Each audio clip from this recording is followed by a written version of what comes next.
A group of persons enveloped in enormous bug cocoons are comatose inside a city office. One of the workers is pierced by a massive insect stinging that emerges out of nowhere. It began a few days ago. Cooper continues to dispute with his father over the phone despite being late for work. Cooper's father deems him an embarrassment to the family name since he is fed up with him getting into problems all the time. He nearly gets hit by a car as Cooper tries to show him that he isn't a loser, but he manages to avoid it in time. Cooper then arrives at the office and dashes to his desk to give the impression that he has been working there for some time. But after calling him into his office, Morin, his boss, plays some recordings that show Cooper has been acting inappropriately with the clients, leading her to terminate him.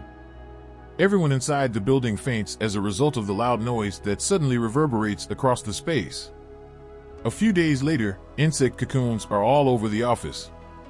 Giant insects that used to roam the office and sting their captives created these. Cooper bursts out of the cocoon as soon as he wakes up, only to puke up some weird substance.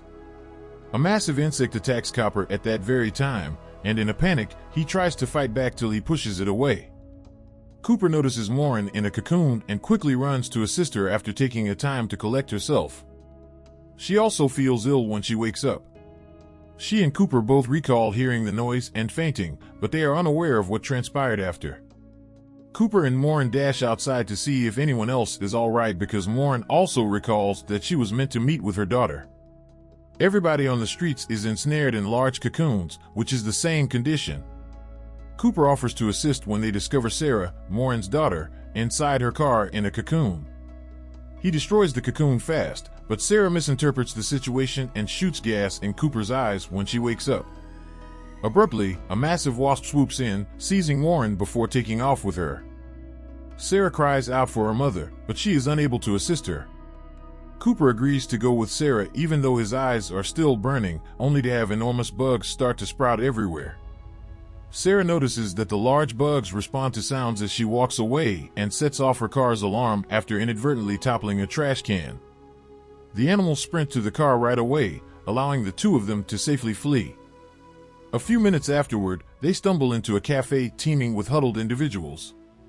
Cooper is against Sarah's plan to assist them, citing concerns that they would retaliate violently and that repeating instructions will become tiresome. Cooper tries to defend Sarah as a man named Hugo suddenly grabs her by the neck, but he gets pummeled in the process. Then Cooper is attacked by another enormous bug, so Hugo lets go of Sarah and kills it right away. Sarah takes advantage of the distraction caused by the males to rescue 6 individuals, including a police officer, from the cocoons. The group decides how to move forward and decides to collaborate. Sarah points out that the noise would draw the bugs, but Roger insists they should head out on his vehicle. Roger and PJ refuse to listen to her, so they leave the group and board the truck. As Sarah had anticipated, the sound of the engine draws enormous beetles, who promptly destroy the truck. PJ leaps out, but in the process of getting away, he breaks his leg and was plowed over by another truck that lost control. In order to prevent the insects from capturing Roger and carrying him away, he stays behind the wheel. The others in the gang are also battling the insects in the meantime. The policeman is slain in the scuffle, and Hugo's father Albert is stung in the back, leaving an odd scar on his skin. The remaining survivors make the decision to head to the roof to evaluate the situation after hiding in the closest building. They notice a massive swarm of wasps flying away from them and an enigmatic red cloud in the distance. After the group debates what to do, Cooper offers that they visit his dad, a former military with a bunker filled with supplies. They are unsure of how to get to the house safely, though, and it would be a lengthy journey. When a number of insects fly by at that very moment, Lychee shakes her arms, but the insects don't react and continue to fly away. This demonstrates that they are blind and locate their victims using sound. After agreeing that additional information about their adversary is necessary before making a choice, the group places a radio inside a closet and uses it to attract beetles, trapping them within in a hurry. The others are repulsed by Lychee's desire to milk the beetle like a snake in order to research its venom, but they nonetheless agree to assist her as a scientist. Thankfully, they are able to obtain a sample of the venom without any injuries sustained when they open the closet and cooperate to keep the beetle down. The others tell their stories while Lychee examines the liquid. They all relate the same story, They were asleep when they heard the disturbance, woke up, and saw the cocoons. Lychee eventually comes to the conclusion that the bug's venom acts as a tranquilizer and finds a crimson gas similar to what they had seen before. She is unable to identify the substance, but she can tell the bugs produce it. Ultimately, the party decides to spend the night in the building and go to Cooper's dad's residence in the morning, stopping at the homes of each team member along the way. Soon after, Cooper can't sleep at night because he knows he's met Sarah before, but he can't place it. He goes in search of food, but as soon as he opens a box, common bugs start to crawl out of it. Despite his fear, Cooper drops the box right away, only to be surprised once more by Cindy. She tells him she works in television and that she wants to head to the studio with him so they can try to contact for assistance. Cindy says she just wants to go with Cooper, but Cooper thinks it's a good plan and they can come back for the others in the morning. Cooper scraps the scheme, creeped out. The gang awakens the following morning to a loud noise emanating from the closet. Since the beetle appears to be attempting to flee and is yelling for assistance from its friends, Albert simply bursts into the closet and promptly kills it. While the others decide it's time to head out, Lychee chooses to stay behind and try to rouse as many people as she can in hopes that they would be able to assist in battling the creatures. As the group departs, Cooper tries to strike up a conversation with Sarah, but he acts strangely, and she deems him immature. In the end, they each insult each other with sarcasm. Cooper goes inside with Albert and Hugo to search for Hugo's mother after they arrive at their home a little while later. Sarah is startled to discover a note containing Cooper's phone number in her pocket as she is waiting. The trio is saddened to see the mother deceased inside. Before he can go back to the others, a furious Albert makes sure to get a gun. Albert dismisses Cooper's warning that the sound of a gunshot will draw on more adversaries. The gang continues and arrives at Cindy's brother's home. In the yard, a number of people are oddly arranged in a line inside cocoons. At that point, Cindy's brother emerges from the garage with a second cocoon, indicating that he has transformed into a half-bug mutant. He assaults Cooper in the ensuing turmoil as soon as he notices the group. Cindy reaches out to him, but he's not human anymore and is unable to comprehend her. Hugo had to help her because he acts like a beast and snatches her right away. Hugo and Albert stab her brother to death with forks after Cindy begs the group not to kill her brother. It's obvious the man cannot be saved. Hugo and Albert quickly lock up all the windows and doors before the group heads over to Cindy's house to spend the night. Cooper tells Sarah to run rather than hit him if he ever turns as she tends to his wound. He also acknowledges that he had always fantasized about what he would do in the event of a global catastrophe. He said he planned to repopulate the earth and live in the woods with a girl named Sarah. After some time of conversation, the two become closer, especially after Cooper admits that he too recently lost his mother. Albert begins to feel ill as he explores the house in the interim. He doesn't tell Sarah about his suffering when they cross paths, but he does ask her to look after his son in the same way that she looks after Cooper. Later on in the evening, Cindy, who is mourning her brother, abruptly wakes Cooper up. She urges Cooper to take care of her after taking off her clothing in need of comfort, getting too near for comfort. Cooper, nevertheless, gently pushes her aside and declines her. Cindy, hurt, sulks out of the room. The team continues their journey the following day and once more spots the enigmatic smoke in the distance. Cooper persuades Sarah to alter her mind about her plan to search for her mother by pointing out the slim chances of success. Sarah believes the sound is emanating from the bug's nest. Just then, a swarm of bugs flies overhead, so the gang stays quiet so they won't be detected.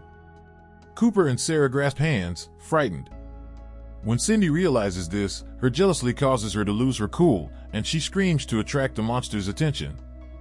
Albert shoots her to death after the others try to reason with her and she refuses to quit. Soon after, the bugs assault, and Albert quickly dispatches a large number of them. Fortunately, Cooper finds the revolver and kills the thing in time to liberate Albert before another monster reaches him and snatches him to bring him away. Sarah runs to Cooper's aid as another monster takes advantage of the commotion to attack him. Instead of holding Cooper, the insect releases Cooper and takes Sarah, taking off with her. Only Hugo, Albert, and Cooper survive in the end. After a bit of walking, the three arrive at Cooper's father's home. Ethan's dog has been missing for some time, so he's shouting for him in the garden. Ethan refuses to comply with Cooper's request that he not create loud noises. Ethan gets the visitors together in the evening, and they talk about their possibilities. Before anyone can react, Albert abruptly loses a tooth, starts to change into a mutant bug, and attacks Cooper. Hugo is forced to shoot his own father as a brawl breaks out, and Cooper tries to divert Albert's attention. Hugo then breaks down in tears as he explains that his father had requested him to do this. Unfortunately, more creatures are drawn in by the sound of the gunfire. Before the three men flee to hide in the bedroom, Ethan murders one of them. En route, they run into Ethan's dog. It turns out that the dog has also undergone a mutation, but Ethan quickly diverts her attention by tossing her favorite toy. The three of them flee until they reach the bunker as a swarm of large beetles attacks at that same moment. They retire for the night knowing they are safe. A flashback starts to reveal that Sarah was the one who had nearly hit Cooper with a car. Cooper offered her his phone in case he damaged her car, which was a pretext to ask her out, and they clashed about who was at fault. Cooper wakes up in the present and is shocked to learn why he recognized her face. Ethan informs them during breakfast that they are not going to get assistance because there are no official announcements on the radio. Cooper says he's going to the nest to save Sarah because he's sick of going along with his father's every whim and wants to map out a route to a safe spot. Ethan declines to accompany him when he asks his father for assistance. Hugo wants to go, but Cooper makes him stay since she doesn't want to endanger him. Cooper stops to relieve himself while strolling down the road by himself a little while later. Abruptly, a man brandishes a gun at Cooper, disregarding his words and simply making an arrest. Cooper is imprisoned alongside a man who can only speak Spanish. Fortunately, Cooper can understand it too. He discovers that the man who caught them and his companion believe that everyone will eventually change into mutant monsters, which is why they are patrolling the streets like vigilantes. To Cooper's astonishment, Leachy's group included his cellmate, but regrettably they were unable to control the insects. This man was the only one who survived the weird red smoke that turned out to be flammable and destroyed the group's shelter. Sarah awakens in the bug nest to discover the queen eating hundreds of humans who have been cocooned and laying eggs. In an attempt to locate her mother, she begins to move around. Hugo and Ethan are also brought to the police station by the vigilantes a little while later. After learning from Cooper that only those who have a bite mark on their body become mutants, the vigilantes examine Ethan and find he has already been stung.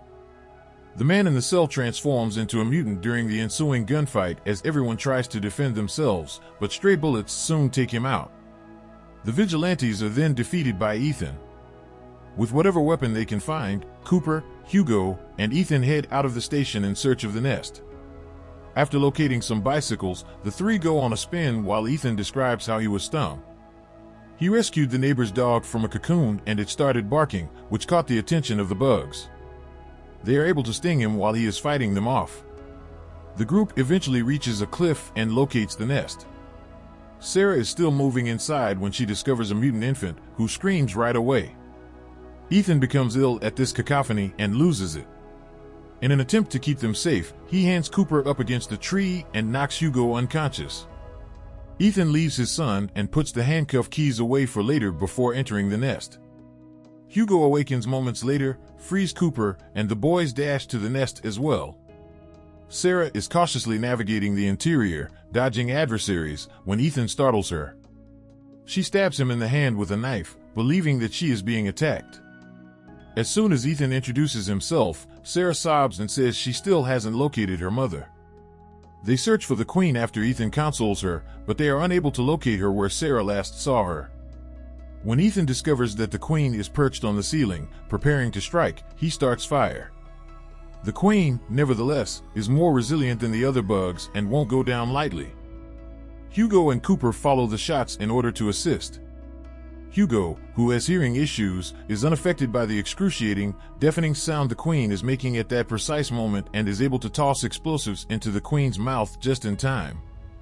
While Cooper is shooting at her as well, Ethan begins to change into a monster, at which point Cooper, Hugo, and Sarah make the decision to flee. The bombs detonate as they are heading for the escape, completely destroying the nest and rendering the survivors unconscious. Later, when Cooper awakens in the hospital, he finds Hugo and Sarah in good health. Rather than insects screaming, they can hear birds chirping outside. The three decide to go on dates while Cooper and Sarah head to the street, thinking it's finished. They become afraid when they observe something far away at that point.